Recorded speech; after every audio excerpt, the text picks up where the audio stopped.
Welcome back to Contractor Evolution.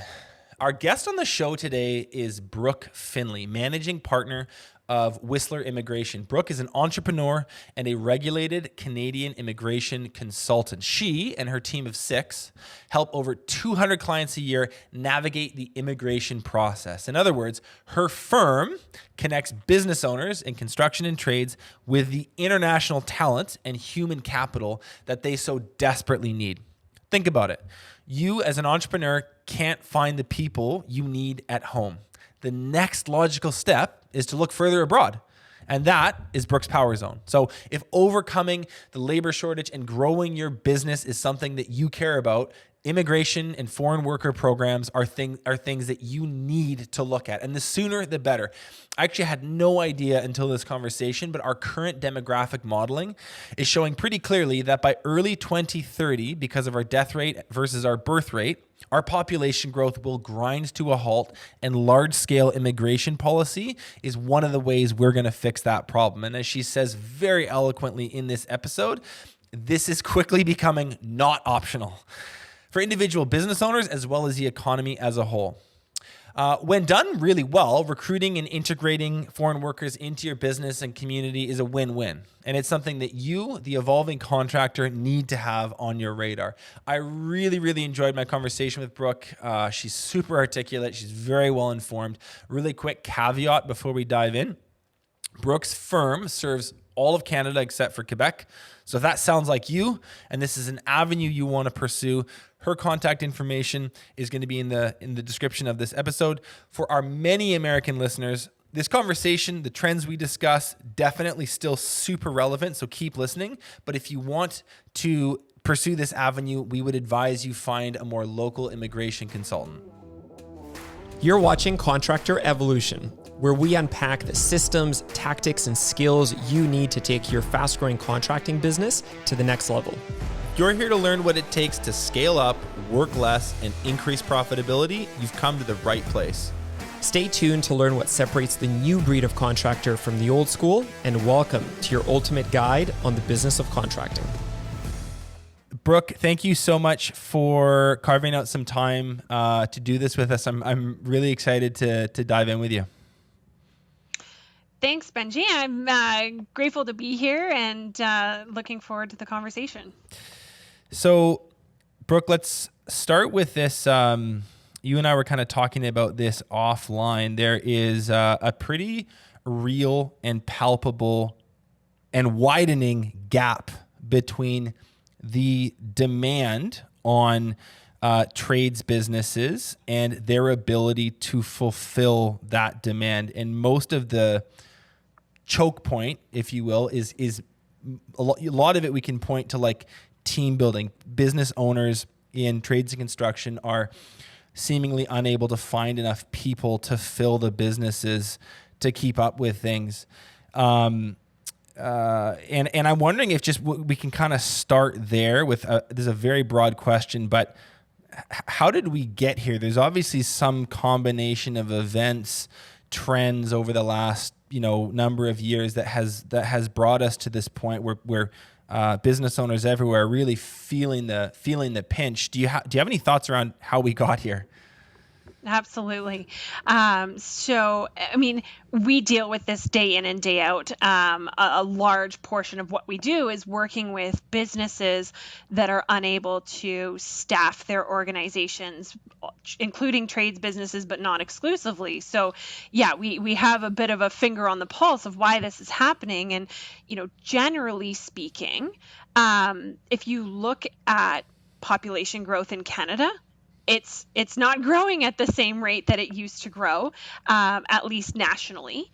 So, in 1971, we were looking at a worker-retiree ratio of 7-to-1, whereas by 2035, we're looking at 2-to-1, right? So we're getting this phenomenon where there's more people retiring than there are people, in the pipeline starting their careers to fill those positions.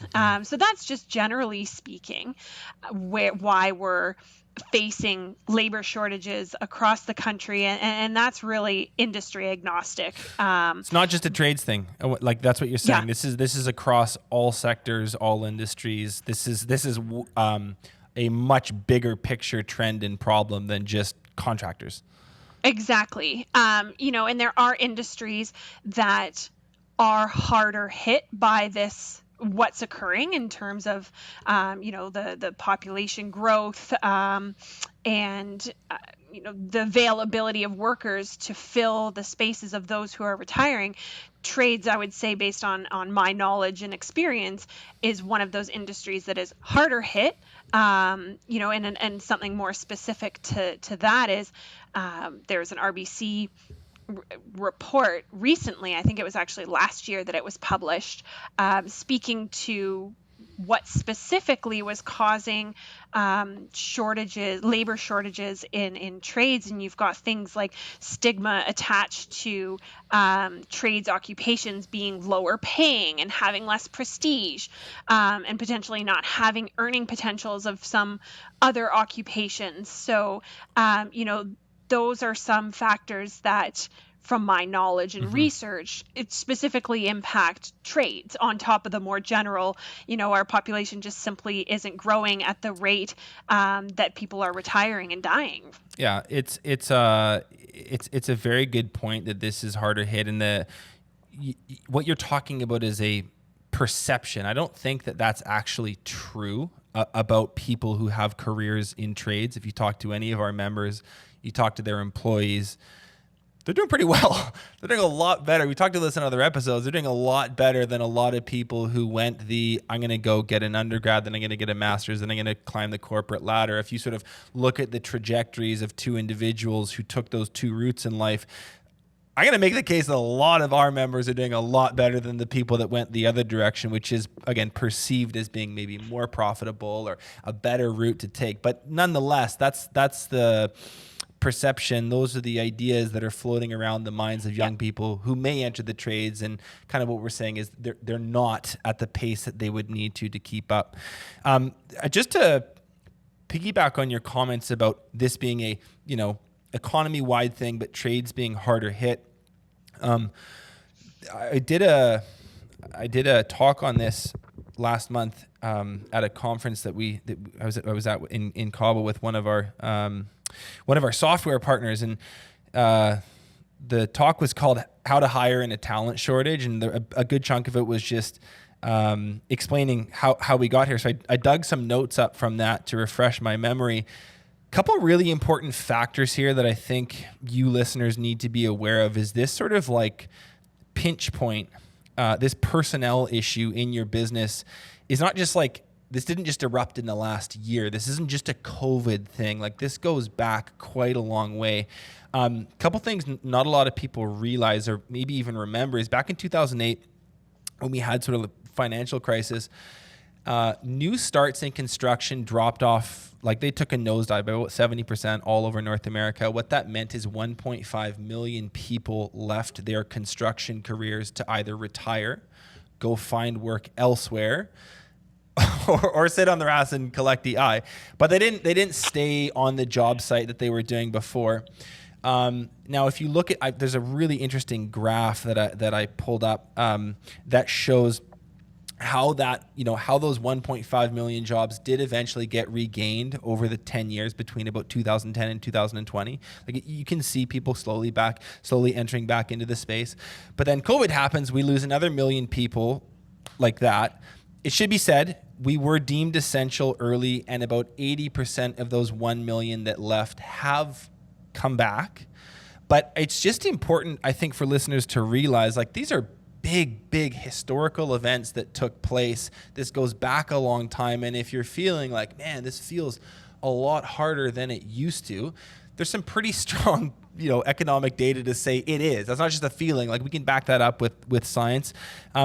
Couple other smaller pieces I just need to mention. We can see, you mentioned the aging workforce. That is something that's happening. Young people aren't coming in as fast as old people are leaving. The other one that's really unfortunate is there's been a big drop off in like proper shop classes in our public education system. So woodworking, working in an automotive or mechanic class, like these more hands-on type modules, or educations that we're able to give our young people have been, defunded or they're not as common as they used to. And so there isn't this cohort of young people that sort of find their passion through that. And so I think that's, from my perspective, this isn't a political podcast, but that was maybe not a good policy over the last little bit. So that's a part of it. Final thing I'll say is there's been $9 trillion of stimulus pumped into the economy over the last 2 years, just in the U.S. alone. I don't know what the number is in Canada, but it's a big one as well. So you have a sort of a decreasing talent supply and increasing talent demand through this stimulus. Construction and trades are booming, and a lot of people are definitely feeling it. So just if you're listening to this, feeling like, man, back when I started my business, it wasn't this hard. You're right, it wasn't. It has gotten harder. And you do need to evolve. So, Brooke, obviously for our listeners, like there's still a problem here that needs to be solved. How viable a tool is immigration when an entrepreneur is thinking about building a team to keep up with demand? Yeah, actually, when I was going through your questions, how viable of a tool is it? In my mind, it's not a question of whether or not immigration is a viable tool. It's becoming essential. I think it has to happen. Yeah. If you look at, again, on a broader scale, if you look at the federal government of Canada's immigration targets over the next 3 years, or from 2021 to 2023, they're higher than they have been in decades. The reason being, we've got our population growth isn't occurring naturally in Canada and needs to be supplemented through attracting individuals from other countries. By the early 2030s, our population growth will rely entirely on immigration. So, it's not a question of whether or not this is a viable tool. It's essential to be thinking about this when you just look at the trends in population growth, and the availability, like you were saying, the availability of talent to staff our organizations. And that's generally speaking and not specific to trades. I mean, but then if you look specific to trades, over 700,000 skilled tradespeople are expected to retire by 2028. Mm-hmm. And my research showed that a gap of 60,000 there will be a gap of 60,000 registered apprentices by 2025. Can we back up a second? It's not a question of if. it's a matter of we must. Yeah. Can we back up to something you said a second ago? Like you said, 2030 and beyond, all of Canada's population growth is going to be as a result of immigration. So we're literally not even growth.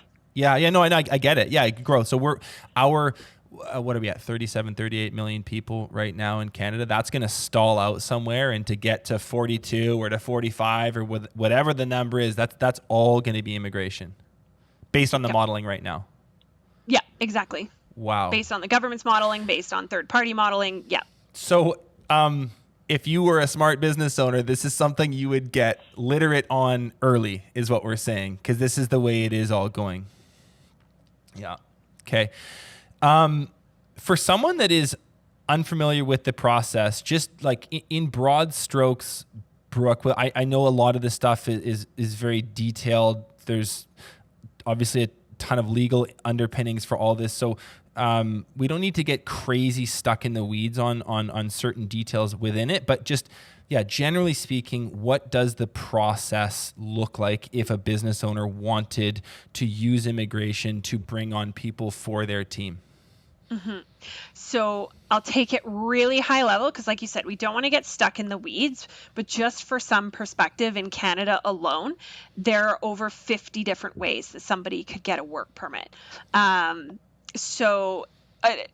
Generally speaking, if I'm a business owner in Canada and I want to hire someone from outside of Canada to work in my organization, I first need to make an application to get authorization to hire someone from outside of Canada. And essentially the premise behind that is to ensure that Canadian business owners and organizations are giving sort of the first right of refusal to that job to Canadians or permanent residents. So there's a recruitment aspect involved, and a necessity to demonstrate that there's a lack of either people just in general or the people with the skill and talent to fill the role. So that application's made by the employer, the organization in Canada. The business owner needs to prove, hey, government, I have tried hiring drywallers. I have tried hiring carpenters. I have tried hiring landscape technicians. They're not here. I need to immigrate. You need to make the case. You need to prove that that's your only option. That's what you mean when you say give first right of refusal to Canadians. Exactly. Yeah. Demonstrating that there's a skills and labor shortage in Canada and that the employer has exhausted their options to hire from the national labor pool. Which in our experience working with organizations and trades is really not complex, because there's a real genuine shortage in these occupations. So that's the first step, is the employer getting permission to hire somebody from outside of Canada. The next step is for that individual who is outside of Canada, the employee, to make an application to the government of Canada for authorization to work in Canada. So both the employer and the employee independently seek authorization to hire, to one, hire a foreign worker, and two, work in Canada. That second application, the employee's application, hinges on the employer's application being successful. So they are interlinked, but separate processes.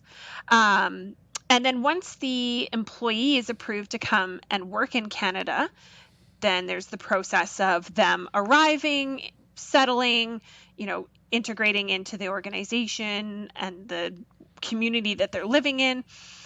And then longer term, processes to support that person, that employee, remain in Canada beyond the duration of their work permit, if you so choose. Is that generally speaking what they want to do? The foreign worker that has come in, is that generally what they want to do, is stay longer term, or are they here for a year to check out Canada and then go back? Generally speaking, in my experience and some of the research that I've done, someone coming through this process that I've just described, where the employer's gone and to get authorization to hire this person in particular, they're coming and they have longer term goals than, say, 1 or 2 years. Right. They're often more mature, a little bit older, whereas the people that come to Canada perhaps without that longer term vision come through a different program that I didn't describe, that doesn't require an employer, and is more of just like a gap year type person. Got it. But they might come with hey, I'm coming for a year to ski and travel, totally. and that's it.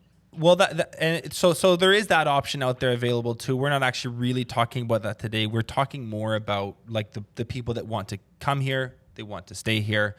And for most of our listeners, that's what they would be looking for a lot of the time as well. They're looking for people to build a team with, and it's a longer term vision that they're trying to execute.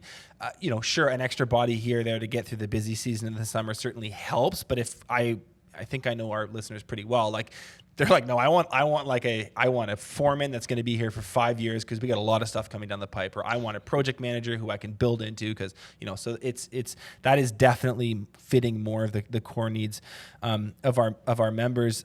So just to recap really quickly, there's sort of 4 steps here, and there's, like you said, there's sort of 50 different programs and routes to do this. But generally speaking, an employer needs to get authorization from the government by showing that they've tried to hire domestically and can't. Then the employee gets authorization on their end. So there's some hoops to jump through, some administrative stuff that they need to do on their end. There's, their arrival, they get here, get them set up. And then there's like the longer term integration. So those are if we call it a 4-step process. I know it's more nuanced than that, but just for listeners who are hearing this for the first time, that's probably as deep as we need to go on that piece. I'm curious, Brooke, like what sorts of things might an employer be responsible for in bringing someone over for the first time? I actually don't like, are they paying for airfare? Do they need to set up housing? Do we get them a gym pass? Like I have no idea what if someone wanted to do this well, what kind of stuff should they be ready to do to set up this worker for long-term success here? Yeah, absolutely. Just before we dive into that, I did want to mention as well that in terms of what the process looks like, because there are a number of different ways that an employer can bring a foreign worker to Canada, is that along with this podcast, we'll have a downloadable resource for your community, for listeners, that sort of lays out in broader terms some of the different options, because it can be a little bit, you can get in the weeds there. So I just wanted to mention that will be, we've created that for the podcast. That will be in the description, everyone. If you want to go to, like, right within the podcast app, you can click on a link like we do in a lot of other episodes and get the stuff that Brooke is talking about. It'll be nicely titled and organized, super simple. But yeah, so from a legal perspective, to answer your question about what are the employer responsibilities. So first and foremost, as an employer using the temporary foreign worker program, you are required to abide by an employer compliance regime. And essentially what that says is that you have to be fulfilling the conditions of the contract that you signed when you applied to be authorized to hire the foreign worker. So providing, working conditions, providing the employee with a role, the occupation that was set out in the job offer, providing wages that were in line with what you agreed to from the outset. So just making sure that you're following through on those commitments. That's a kind of the major underpinning of the temporary foreign worker program. Mm-hmm. Now, depending on the region of Canada where you're hiring and the wage of the worker, the wage that you're paying the worker, you may be required to provide housing, or at least demonstrate that available and affordable housing is can be sought. Mm-hmm. Paying for airfare, potentially in British Columbia, for example, if you're paying below $25 an hour, you are required to pay airfare. So the requirements depend on where in Canada the work location is.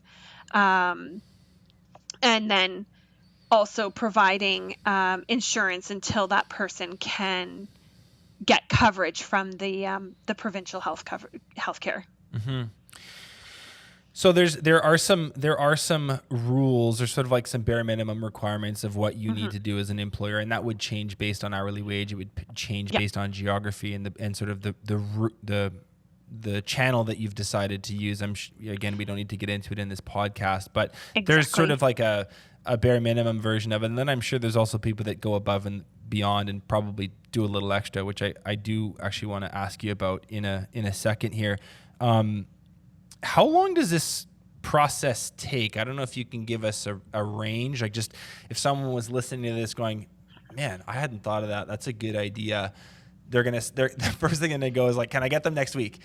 What's like a realistic time frame to go through this process and have someone here ready to start? Any thoughts on that? Yeah, so I would say taken all together, roughly 6 to 8 months. When you factor in those first two steps of the process, is the employer getting authorized to hire the foreign worker, then the foreign worker getting authorized to actually work in Canada. If you take those together, I would say to account for at least 6 to 8 months. So it is a longer term strategy. Is it common for people to? Is it common for the employers that you work with to bring people over in batches? Like, is it one at a time? Do you sometimes, hey, I want to build a crew. Can I find 4 individuals that are motivated to come over? Like, can you do this at scale? You can, absolutely. So we work with organizations of all different sizes, and smaller ones might bring in one, or they might bring in 3 or 4 people at the same time. Other organizations, like we're working with quite a large organization right now that's bringing in 30. So Wow. it is absolutely something that can be done on scale. How much might it cost? And I'm obviously not talking about the wage that you pay them in perpetuity as they work for you, just like what's the financial outlay? I don't know if you can give us a range on that to actually get them here. Yeah. So if you were hiring one worker, I would budget around $5,000, including government fees and fees for professional services like ours, for example. The more people you're hiring at a time, the more expensive it's getting, because the government charges you per individual that you're requesting permission to hire. Yep. Okay. But roughly $5,000 per individual that comes over. Okay, cool. There was something we touched on there a second ago. I know our listeners quite well. These are super driven, motivated business owners, but they're also very values based. They're caring people. They're family people. Nobody that listens to our podcast, I think, is looking at this from a transactional perspective. They would want to do the right thing by this individual and by their business. And I'm wondering if you can just shed some light on what it looks like to support a foreign worker so that they successfully integrate into work, into North American culture, into the more local community. I don't know if you have examples or stories, or just what can you tell us about how to do this really, really well? Yeah, that's a great question. And I think it's really important, right, to look beyond just the more transactional aspect of it, completing the paperwork and getting the authorization from the government, and looking at other aspects that will make this successful, right? Because if it's not successful, it's not only harming the individual that's coming to Canada, but then it's not benefiting your business. So making sure that, there's attention paid to any cultural differences that can arise. There's actually a really good resource that I'll send you the link, and it will be in the description for the podcast, just around culture. And you can actually, in this link, choose 2 different countries, so Canada and wherever the foreign worker might be coming from, and compare the countries and the cultural differences based on 6 dimensions.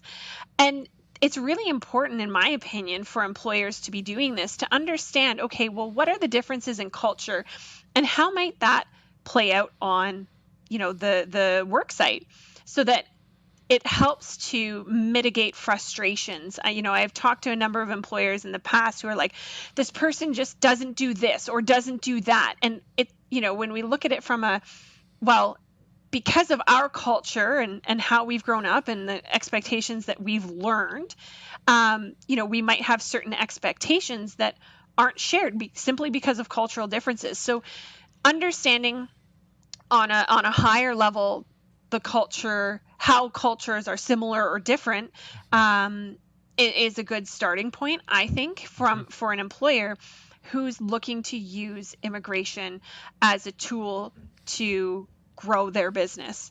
And then, like we mentioned before, it's not always a requirement to provide housing or to pay for airfare or help with the insurance coverage.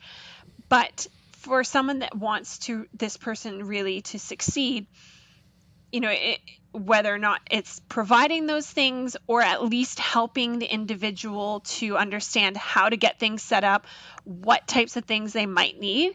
So for example, when that person comes to Canada, help them out. Where's the closest Service Canada center so that they can go and get a SIN number, right? Help them out with hey, here's the link for you to enroll in BC, the BC Medical Services Plan, Ontario, OHIP, right? Like, how do I enroll in provincial health coverage? And there are government-funded settlement services and agencies across the country. So looking that up, seeing what kind of resources are available in your community so that you can point those out to the individual coming to work in your organization to help them get settled, maybe connect with other people who have immigrated to Canada, and just showing, that you've done your homework and you've made the effort. That, like, demonstrating effort goes a long way. This is probably, I think we've implied this throughout the conversation, but this is a big deal. Like, this is a big deal for this individual. They're coming from their home country to Canada maybe for the first time, probably in a lot of cases for the first time. Cultural differences, climate differences. English is probably in many instances their second language, maybe their third language. This is not a small undertaking, and I think I'm glad I asked that question. I love the response you gave, and I just would say to anyone listening to this who wants to look at this seriously, don't be cavalier about this. This is a very big deal for your business. It's a very big deal for this individual. If you want to do this well, there are resources, there are best practices, there are people like Brooke who live and breathe this and understand it on a deep level. This is not, oh, we're really busy, I need someone, next week, or I'm not, don't do this half-cocked. Take it very seriously. Go through the necessary steps. Go above and beyond. It's just the right thing to do. And I think too, on that point, Benji, is when you look at it from it is the right thing to do. It's also, as the employer, going through the processes that need to be done to hire someone from outside of Canada, to hire a foreign worker.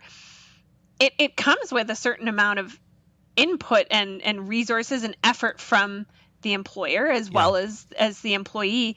So if you're looking at it from a return on investment, you want that person to be successful in their integration into Canadian culture, into your organization's culture and operation. And ideally, if it's a good fit, you want that person to stay as long as possible. So it goes beyond just even it's the right thing to do. It has a direct impact on your business and the return on investment you're getting from the effort you're putting into it. Totally. I love that point. Can you give us a sense, like, I know you've worked with quite a few contractors, you've worked with quite a few trades businesses, construction businesses. What countries are there people coming from? Like, do you have examples? Can you say it's, a lot of people from this continent or this country? Like, where have you guys seen success with these programs in the past? Where are these individuals coming from? Yeah, so we've seen a lot of, so I'll say that each of our employers that we're working with, they kind of niche almost in where they're hiring foreign workers from. So we work with a large construction company that most of their foreign workers, they recruit from Ghana, and that's just through networks that they've built. Also the UK, Portugal, Mexico, those are other really big ones. Some from Czech Republic. So what we often see is that a particular employer has this pipeline that they've developed from a particular country, right? So we see one employer heavily recruiting and hiring from one country, another employer heavily recruiting and hiring from another country. That's basic networking. The good people that they've brought over probably know good people that are still back home, and so that's how that pipeline develops. It would, if you've gotten 3, really amazing employees from Portugal, to use your example, it wouldn't make business sense to go try in Russia and go through the whole process there with a new culture, different languages. Like, stick with what works is essentially what you're saying, right? Yeah. Okay.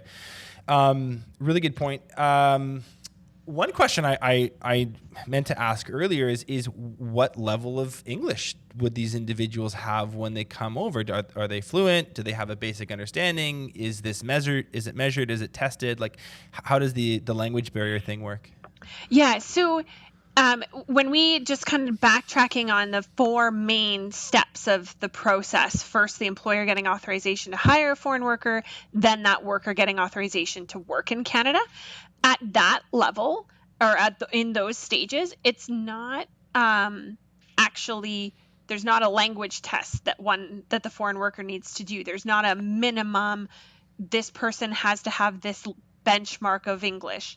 But what we know from experience is that the individual has to have a strong enough command of the English language that they wouldn't be a danger on the work site. So when the government of Canada is assessing the work permit, they may either call the person, and this doesn't happen in every case, but if they do, they might call the person, they might bring them in for an in-person interview, or if it's someone applying for their work permit on arrival in Canada at the airport when they're assessing the application, the government employee officer is making an assessment of whether or not it's pretty subjective, whether or not they believe this person's English is strong enough that they can actually fulfill the job that they've come to do in Canada, and that they're not going to be a danger, especially, and that's particularly true for trades, just given the nature of the work.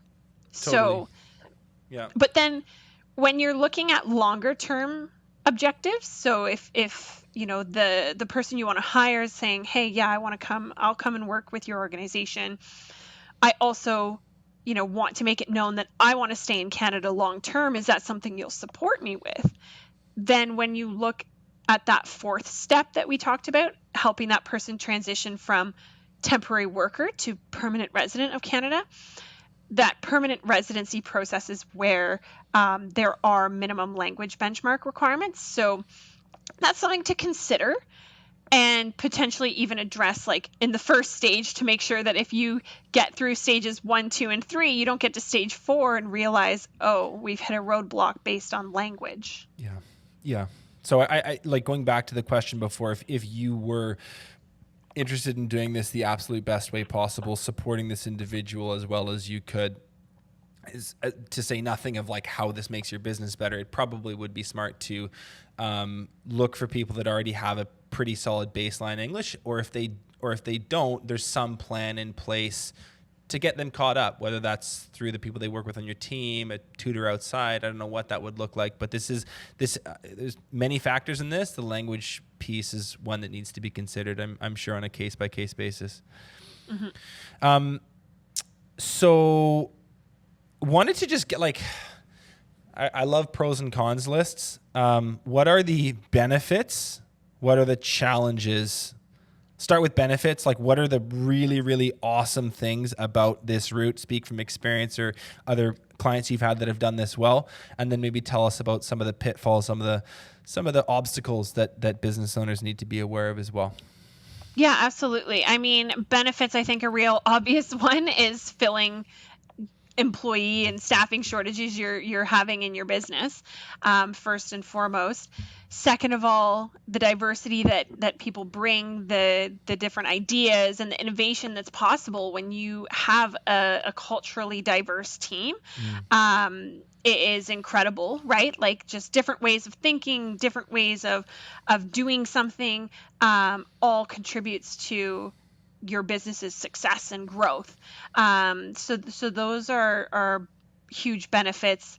You also, when you go through this process, and if you do it, Benji, as you said, following those best practices, and not looking at this as a transactional event, then you have somebody that is committed and dedicated to your organization that is likely going to stay longer term.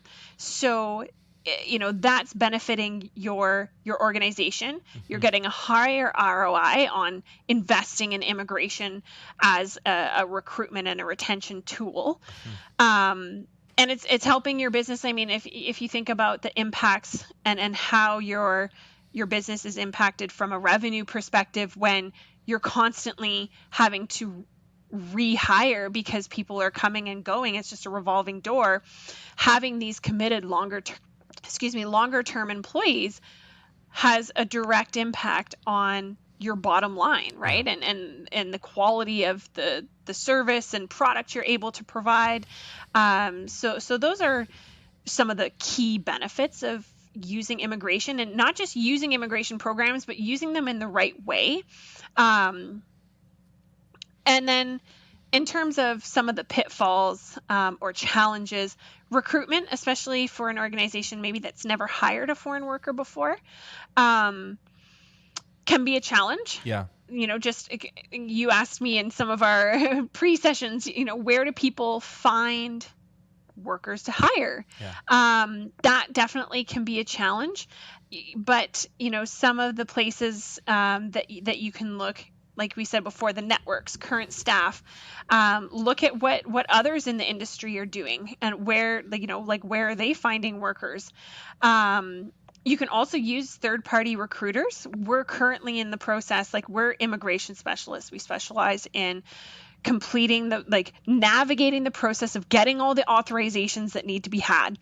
But obviously we work and can work quite closely with recruiters. So we're building up those relationships. So right now we're specifically working on one with culinary and trade. So you could reach out to us, employment councils, look on Job Bank, or post your ad on Job Bank, which is a requirement if you want to go through the process anyway, because there are a lot of people from overseas who look for jobs in Canada on Job Bank.